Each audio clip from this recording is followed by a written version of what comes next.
You know, I gotta say, the fact this movie turned out to be so good, it's the furthest thing from a tragedy.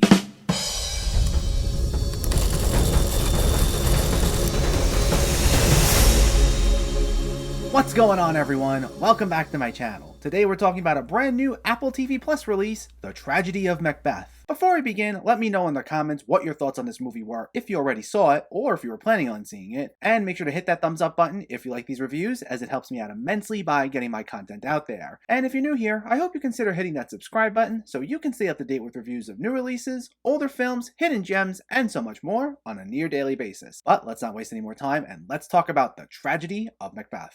This stars Denzel Washington as the title character, a Scottish lord who becomes convinced by a trio of witches that he will become the next king of Scotland, and his ambitious wife, played by Frances McDormand, supports him in his plans of seizing power. This is written and directed by Joel Coen in his first film without his brother Ethan, and it hit Apple TV Plus last weekend after a theatrical run in December. Now, I will be upfront and say, this is a movie that is simply just tailor-made for me. For one thing, the Coen brothers are some of my favorite directors out there. Several of their films are easily up there as greatest of all timers for me, and even with some of their quote-unquote lesser movies, as I don't think they ever really made a bad film, there's always something to talk about. And while it's disappointing that this wasn't another joint effort, this didn't make me any less excited for this. Plus, you have Frances McDormand as one of the leads, who always shines in a Coen brothers movie, and you have the always reliable Denzel Washington, who's never been in a Coen brothers movie, as Macbeth himself. And seeing him in his first Coen film, even though it's only a solo Coen film, is enough to have me excited. And I also want to make it clear, I'm not a die-hard Shakespeare fan or anything. I haven't read all the classic stories, nor have I seen some of the most famous adaptations of said stories, but Macbeth is hands down my favorite. Like, of everything I've read, nothing has come close to topping it, just for the classic way it perfectly captures this slow building but still engaging fall from grace by a once noble man consumed by greed and power. It's always just as thrilling with each new adaptation that I've seen. I even went to Sleep No More, which for those who don't know is an immersive theater production of Macbeth done in the style of Hitchcock movies, and it's one of the best live theater productions I've ever seen for its new spin on the story. If you've never been, go look it up because it's really cool. But to go back to film, two of my favorite Shakespeare adaptations are both Macbeth adaptations. One is the 2015 film with Michael Fassbender and Marion Cotillard, and the other is Kurosawa's classic, Throne of Blood. And this is another one that's certainly going to top the list as some of the finest Shakespeare adaptations out there. Leave it to Joel Coen to take a story that I've read and seen countless times before and still make it feel just as riveting as my first time. This was nothing short of excellent, and maybe just because I love the story of Macbeth so much, but I found it to be up there with some of the Coen brothers' best stuff, even though this is just Joel by himself. The film operates on a less is more aesthetic, with stripped down, minimalistic set pieces in large, sometimes empty looking rooms that feel like something reminiscent of a stage play. But what Coen and each of the performers do is make each of these characters feel just as big as the setting itself. Like, we'll get a lot of wide shots of just a singular actor in this wide open room, and they're shouting or giving this monologue, and between the larger than life energy they give, along with some jaw-dropping cinematography, it still somehow feels like they're right there in your face yelling at you. And even though a few of these characters are far from sympathetic, you're still entranced by their every move.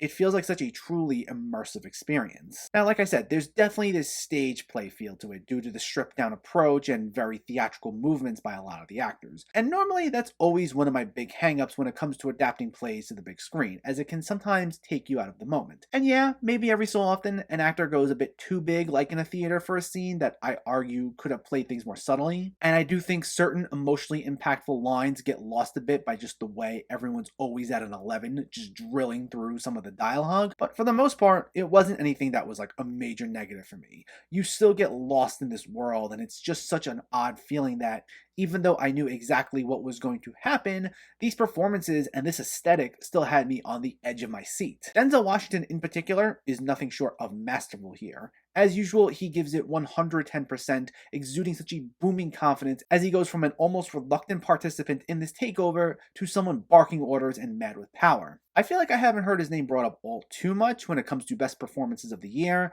I think due to the limited end-of-year release it got, but he honestly gave one of my favorite performances of 2021, and considering he did pick up a SAG and Golden Globe nomination, I wouldn't be surprised if we'll see him nab one of the spots in the Oscars this year, and if he doesn't, it would be a shame. Frances McDormand is also, as always, great, though I wouldn't call this maybe the most captivating portrayal of Lady Macbeth this time around, mainly going back to that note I mentioned earlier about certain key pieces of dialogue getting swept up a bit and actors going a bit too big for scenes they shouldn't have. In particular, when it comes to her going mad later on, I think it could have been just a touch better, but for the most part, she was still great, don't get me wrong there. And in the supporting performances, Corey Hawkins was enthralling as Macduff, who is easily our most sympathetic character, while Brendan Gleeson was nice to see as King Duncan, and Catherine Hunter was absolutely scene-chewing as the witches. Though I gotta say, Stephen Root almost steals the show in a cameo as the porter, in this one noteworthy sprinkle of humor that cuts some of the tension. He plays it so over the top and giddy, but it's just this welcome breath of fresh air that I absolutely loved. It's too bad he couldn't be in the whole movie. But what makes this also just as captivating is the way it plays even more into genre elements that you don't always see when adapting this material. Coen plays the movie as part film noir, part horror movie. Now, it's not like he tries going for jump scares or anything like that, but just these surreal moments like Macbeth hearing the prophecies,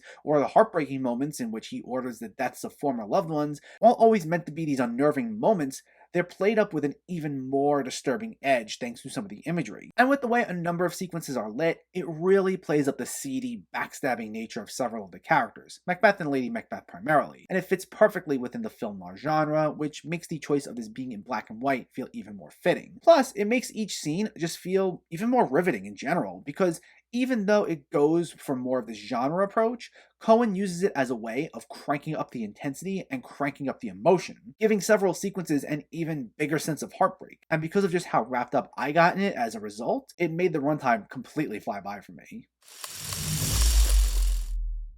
The Tragedy of Macbeth is excellent, and one of the finest Shakespeare adaptations I've seen in quite some time. Joel Coen takes a story with such well-known source material and make it feel just as heartbreaking, emotional, and even disturbing as a brand new story. The stripped-down approach works wonderfully to its advantage, and the film thrives thanks to its excellent performances, its eerie lighting and cinematography, and its genre-bending spin on the classic story. It's one of 2021's finest films, and one you don't want to miss. The Tragedy of Macbeth gets a 9 out of 10.